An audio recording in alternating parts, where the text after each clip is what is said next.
everybody, and welcome to Includes Podcast presented by Proximal Solutions.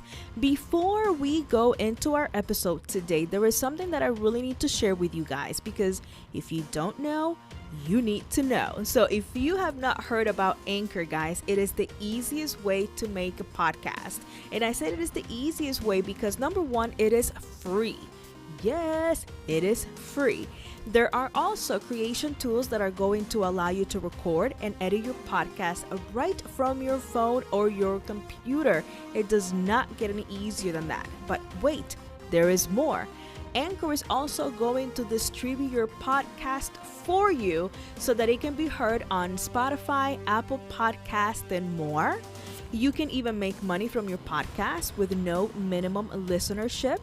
It is everything really that you need to make a podcast, and it is all in one place. So do me a favor, go in, download the free Anchor app, or go to anchor.fm to get started.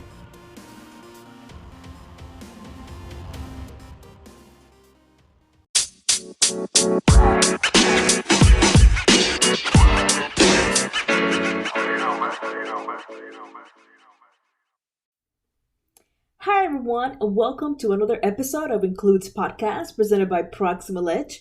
I am your host, Marlegny Mourino, and once again, guys, I am so blessed just to be here with you right now. Today's episode is an extension of our last episode. So our last episode is titled, So You Want to Be a Coder. I received multiple questions about the CPC exam and wanted to discuss it in this episode. I mean, if you want to be a coder, do you need to be certified? How do you become certified, right? So today we will take an in-depth look at the CPC exam breakdown, how to prepare for the exam, some testing strategies that have worked for me, and also how to remove the apprenticeship designation and more. So what is the CPC exam? So the CPC exam is the Certified Professional Coder certification from the AAPC or the American Academy of Professional Coders. Although there are other organizations that have coding certifications, they all have different names. So the CPC strictly is obtained through the AAPC.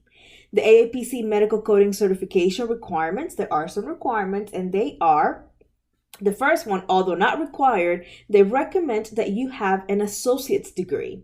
Also, you will need to pay the examination fee at the time of the application submission. Maintain current membership with the AAPC. So if you are a new member, you must submit your membership payment with the exam application. And for renewing members, you must have a current membership at the time of your submission and when the exam's results are released. So this means that in order to be certified with the AAPC, you will need to be what first? You will need to become a member. So this is something that, I can cover another episode that could be like a total different session where I can talk to you guys about becoming a member of just different professional organizations, not just the AAPC. What are the benefits of becoming a member, and also how to become an active member? You can have all this membership, but if you're not an active member, it's like, well, you're missing out on some of the benefits. But back to the CPC exam, okay? So this exam has a total of 150 questions. Yes, 150. All of the questions are multiple choice, and you will be tested in your knowledge of 17 areas. Yes, 17 areas. 150 questions, 17 different areas. This exam is also timed, it's proctored, and you will need to have 70% on the exam to pass it to become certified. So out of 150 questions, this means that you need to correctly answer a minimum of 105 questions. Most questions present a coding scenario to test proper application of CPT procedure codes, HCPCS Level 2 supplied codes, and also ICD-10 CM diagnosis codes, all of which medical providers use to what? To submit claims to the payer. So let's take a look at a breakdown of the exam. So most questions, once again, they present as a coding scenario to test your knowledge on coding. So let's take a look at the CPT book. So if you have your CPT book, go ahead and pull it out. If not, maybe you are familiar with the sections. So if you take a look at the CPT book, you're going to have about 10 questions from each section of the surgery section. Each section of the surgery section. Remember that surgery is the largest section in the CPT category 1 because you can literally have surgery from head to toe. This section is divided into body systems. So we have the following sections, okay? So the first one, the 10,000 series. This is the integumentary system. So part of the exam will consist of 10 questions related to surgical procedures performed on this system, which includes the skin, subcutaneous, and accessory structures, as well as nails, cysts, repairs, destructions, and breast. Okay, so that's the first section. The next section, the 20,000 series, or musculoskeletal system, will hone in on surgical procedures performed on the system from head to toe. Specifically, these areas include the head, the neck, the back, the spine, abdomen, shoulder, arm, your hands and your fingers, your pelvis and hip, your leg, your feet, and your toes. 10 questions of the 30,000 series is the next section. Will focus on surgical procedures performed on the respiratory system. So surgical procedures performed on the cardiovascular system, surgical procedures performed on the hemic and lymphatic systems, and surgical procedures performed on the mediastinum and the diaphragm. So 10 questions of the 30,000 series, okay? Your knowledge of the 40,000 series CPT will be tested with 10 questions targeting surgical procedures performed on the digestive system. So that's your 40,000 series, which will focus on the areas of the lips, mouth, palate, uvula, salivary glands, pharynx, adenoids, and also your tonsils, esophagus, stomach, intestines, appendix, liver, biliary tract, pancreas, abdomen, and this is only to name a few. The CPC exam will assess your knowledge of the 50,000 series of the CPT, also with another 10 questions pertaining to surgical procedures performed on the urinary system, surgical procedures performed on the male reproductive system, surgical procedures also performed on the female reproductive system, including maternity and delivery, and also surgical procedures performed on the endocrine system. So this is your 50,000 series, okay? 10 questions. Another 10 questions you will get from the 60,000 series. This involves surgical procedures that are performed on the nervous system and will include codes pertaining to the skull, the meninges, the brain, the spine, the spinal cord, extracranial nerves, peripheral nerves, and autonomic nervous system. Okay, so that's your 60,000 series. That covers all of the surgery section. Okay, so now outside of surgery, we still have other sections, right, in our CPT book. So in our CPC exam, from the evaluation and management, so we're back to the beginning of the book, there are 10 E&M questions. These questions are going to assess your coding proficiency related to place of service, such as office and other outpatient. We also have in that section hospital observation, inpatient, consultation, emergency department, among other services. It would also include questions directed to preventive medicine, non-face-to-face services, neonatal and pediatric critical care, intensive care, chronic care, transitional care, case management, and plan oversight. Again, this is just to name a few.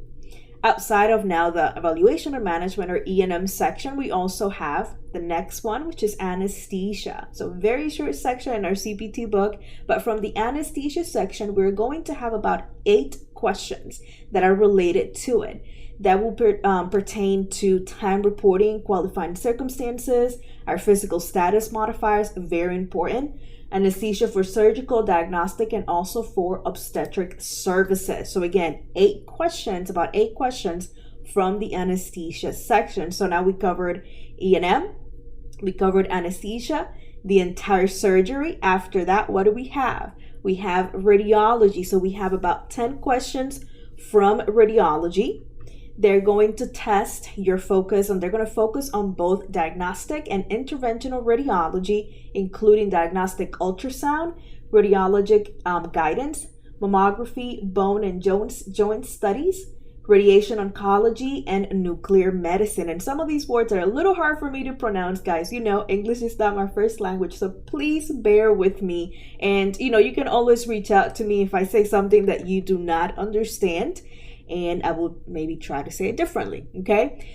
So after radiology, we have 10 questions for the next section, which is pathology and laboratory. These questions will determine your knowledge of organ and disease panels, drug testing, therapeutic drug assays, and consultations, urinalyses, chemistry, hematology, immunology, transfusions, microbiology, cytopathology, and more. Okay, so all of that is for Path and Lab, about 10 questions.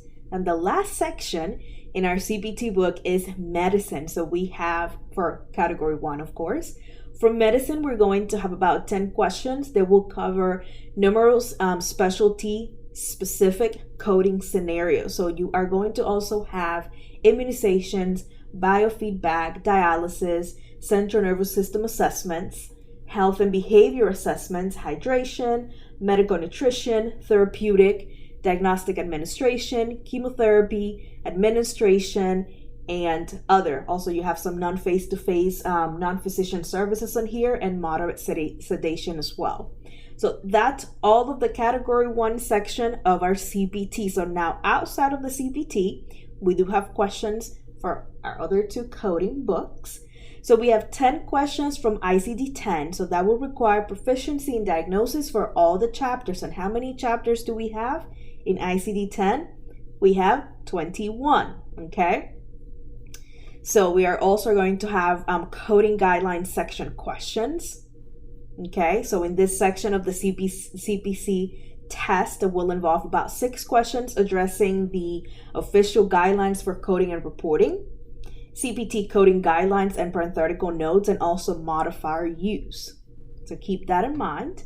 From HCPCS, our HCPCS Level 5, our other coding book, we have about 5 questions on the exam that are going to pertain to HCPCS coding and include questions that focus on modifiers, supplies, medications, and professional services for Medicare patients. So that covers our CPT book, our HCPCS book, and our ICD-10 book. But wait, there are more questions, okay? So outside of coding, there are 3 other sections. So we have questions on medical terminology. This is for all of the systems in the human body, and you're going to have about 8 questions on terminology. For anatomy, once again, all system in the human body, you're going to have another 8 questions. And then you also are going to have 5 questions testing your knowledge of compliance and regulations pertaining to services covered under Medicare's Part A, B, C, and D. Also applying coding and payment policy, place of service reporting, fraud and abuse, yes, NCCI edit, NCD and LCD, HIPAA, ABNs, and RVU. So note though that I did not list the sections, guys. I do. This is my disclaimer right here. I did not list or go over the sections in the order that they are presented to you in the exam. Okay? Those are all of the sections, but there might not be in that order. Also, another thing. Even though there are ICD-10 specific questions, like I just told you that there are 10 questions on ICD-10, that does not mean that when you're coding your other sections, you're not going to have ICD-10 codes in those questions. That also goes for HCPCS.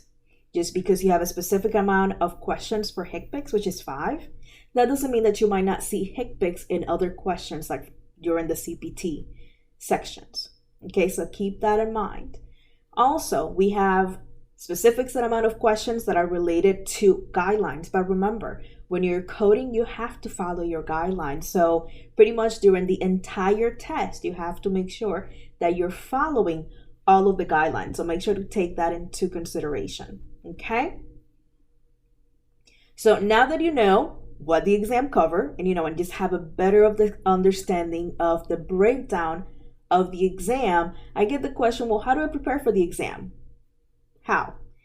So it's funny because I always tell my student that the best way to learn something is by doing it. I know it sounds cliche. I know, I get it. But I always tell my students the best way to learn coding is by coding, by practicing. Guys, it really is true. When you feel at any point in time that you have felt uncomfortable doing something, maybe it's the first time you do it or the first couple of times, right? You might feel uncomfortable, but then the more you do it, the easier it becomes. Like, think about driving, for example. The first time you drove, you probably, oh my God, 10 and 2 in the steering wheel. And it became easier for you the more and more you did it. Same as cooking, for some of us. So there are, guys, and I'm going to tell you, there are a slew of just so many different companies and colleges that are offering the training in billing and coding. And this is the reason why I wanted to do the episode last month and cover this information and some of the things that you take into account before you make the decision of this is who I'm going to go with, because you need to know these things. So some of the things that I talked to you guys last month to take into account or take into consideration were the price. Number one, what does the price include? Does it include books, membership review, exam? What does it have? Also, if it includes such a membership or an exam, what organization? Because there are other organizations besides the AAPC that has a coding certification. So if you have not yet listened to the August episode, please, I encourage you to do so. And if you listen to the episode and you're like, listen, I have some questions, please reach out to me. Reach out to me and send me an email. You can send me a text, give me a call, and I will gladly help you. Okay. So to our next topic on the CPC exam, and this is testing. Ooh. So as I said earlier, this test is timed and it is also proctored. So originally, the only way that you could take the CPC exam was by going to a physical location with proctors. Okay. You have 5 hours and 40 minutes. 5 hours and 40 minutes to complete the exam. I had to say it twice, just because it's that important. Now, since after the COVID and the pandemic happened, the AAPC offers another option. This is taking the exam online. So this is an online proctor option that it's available. This started back in May of this year. So there's still the same amount of questions, 150 multiple choice questions, but you're going to complete the exam in 2 parts. So instead of one sitting, 5 hours and 40 minutes, you're going to take it in 2 parts. Each part is going to be 2 hours and 45 minutes. So you get 2 parts, 2 hours and 45 minutes each. This online proctor option is done in Blackboard. Blackboard is a learning management system, and you complete it in 2 separate sections, and it's proctored by, and I hope I can say this properly, Examity. It's spelled exam and then ITY. So the way that it works is that you're going to schedule each part of the exam separately through that platform, which is accessible through their learning management system, which is Blackboard. The exam scheduling instructions will be emailed to you as soon as the CPC online voucher has been applied to your account. On the day of each session, you will connect with your proctor through that portal through Blackboard to complete the authentication and also take your exam. The results, you do get them a little bit quicker. Your results will be posted within 3 to 5 days from the date in which your final session is completed. So you have to wait for that second session to be able to get your results. Now, please make sure, listen to this, please make sure to check the AAPC if you're paying for this out of pocket. Because for this option, there is a different price than if you're taking this at a physical location. So this is a new option that we've had since May. The physical location is still available. So you can do one, you can do the other one, whichever way you feel most comfortable with. And also, like I said, if you're paying out of pocket for this, make sure that you check the prices because there was a difference in the price from last time I checked. Okay? So now, what about the day of the exam? What's going to happen that day? What do you need to bring with you? So I have amazing news for you.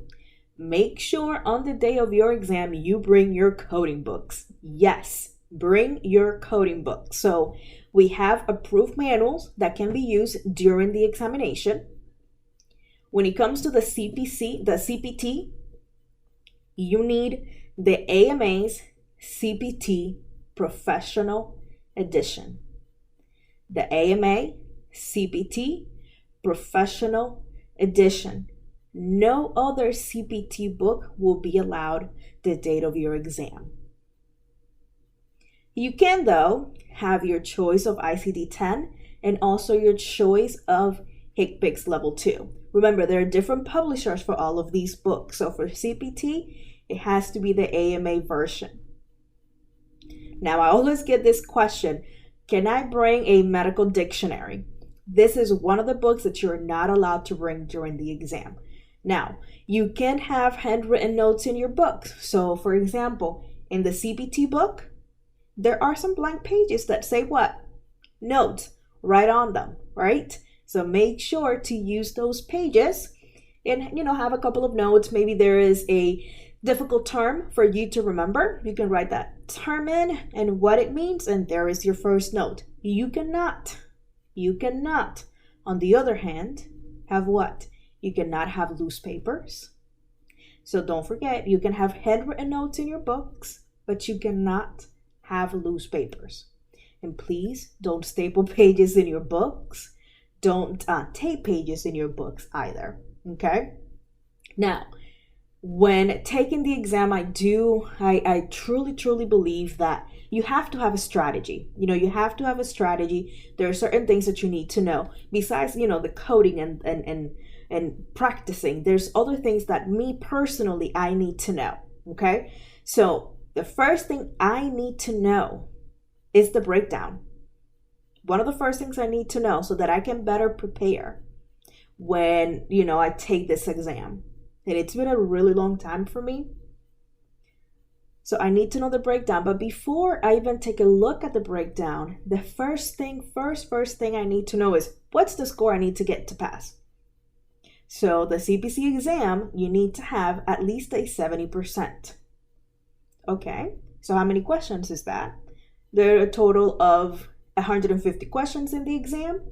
So that means that I will need to have 105 questions correct. 105 questions out of 150. So, okay, perfect. So what's the next thing I need to know? The next thing I need to know is how much time I have. Is this time? Well, for the physical location, we get 5 hours and 40 minutes. Great. How many minutes total is that? Well, that is 340 minutes. So if you take the number of minutes divided by the amount of questions you have, it gives you a little bit over 2 minutes, about 2 minutes and 25 seconds per question. So now I know I have about 2 minutes and 25 seconds per question. I have to make sure that I have right at least 150 questions, but we're going to strive for more, okay? We're going to go over the minimum, always. So now I know that, listen, I need to start with whatever is easier for me. Again, this worked for me, might not work for you. So I'm going to start by completing medical terminology, about 8 questions, anatomy, about 8 questions, the ICD-10 questions, about 10, HCPCS, about 5, the coding guidelines, about 6, compliance or regulatory, about 5 questions. So if you add all of those up, you get a total of 42 questions. Not too bad, right? Once I complete those, I'm going to go and start working on the specialties. And I work the specialties, guys, however, like what is more comfortable for me. So I will probably start with anesthesia, go into radiology. So anesthesia, about 8 questions. Go into radiology, about 10 questions. Path and lab, another 10. Then medicine, then E&M, so about 10 questions each. that is another 48 questions. So 42 in the first round, 48 in the second round, and I have a total of 90 questions so far.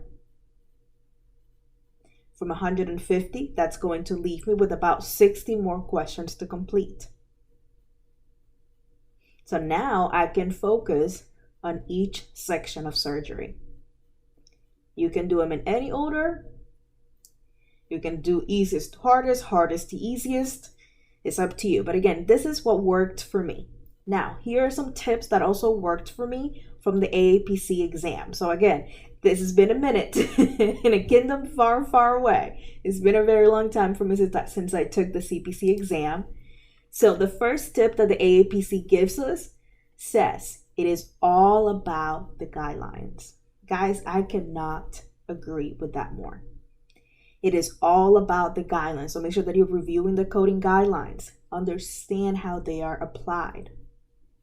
Not just ICD-10. Also our other guidelines, our coding conventions too.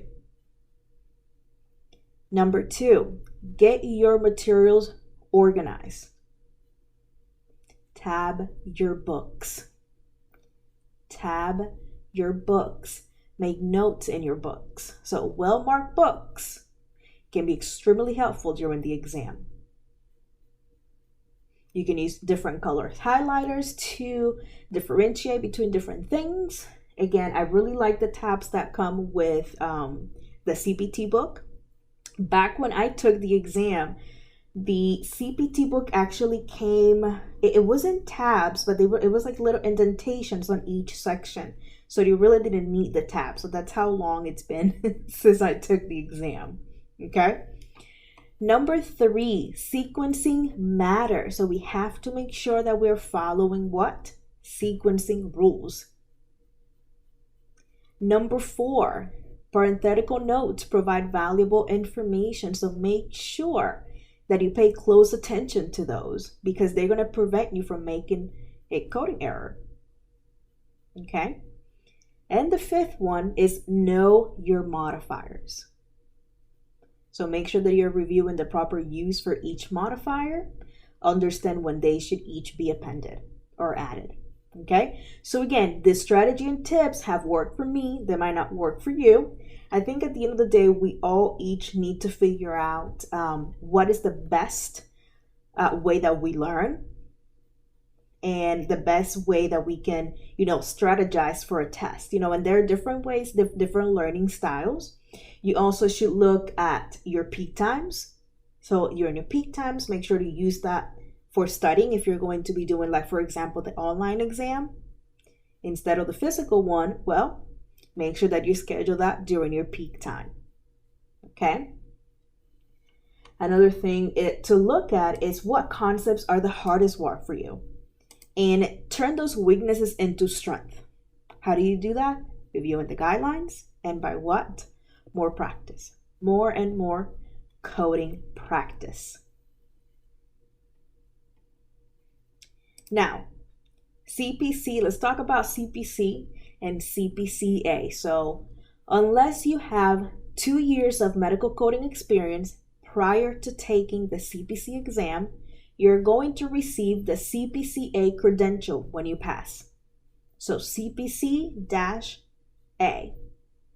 This A is going to indicate apprenticeship status, which requires 2 years of experience to graduate from the designation. So 2 years to be able to take that designation off of your credential, the A. To remove your apprentice designation via on-the-job experience, I'm going to tell you how to do it now. You must obtain and submit 2 letters of recommendation verifying at least 2 years of on-the-job experience. And if you have completed an externship, this counts as experience, on-the-job experience. Now, 1 letter must be a letterhead from your employer. The other letter may be from a coworker. Letters could be from previous employers and current employers, or a combination of both.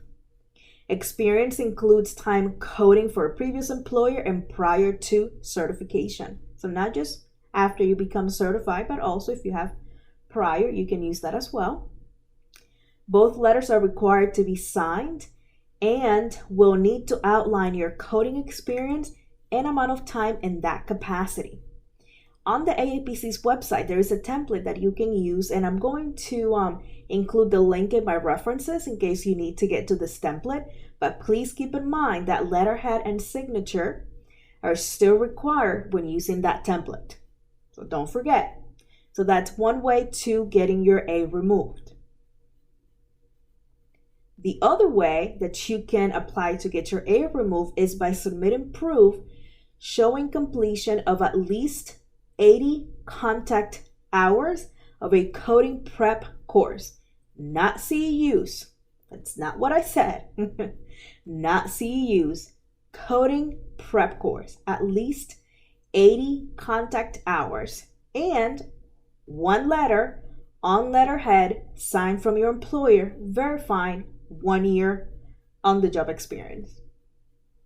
So you can do 1 year from your schooling or 80 contact hours, but you still need a second letter from an employer showing or verifying 1 year of on-the-job experience.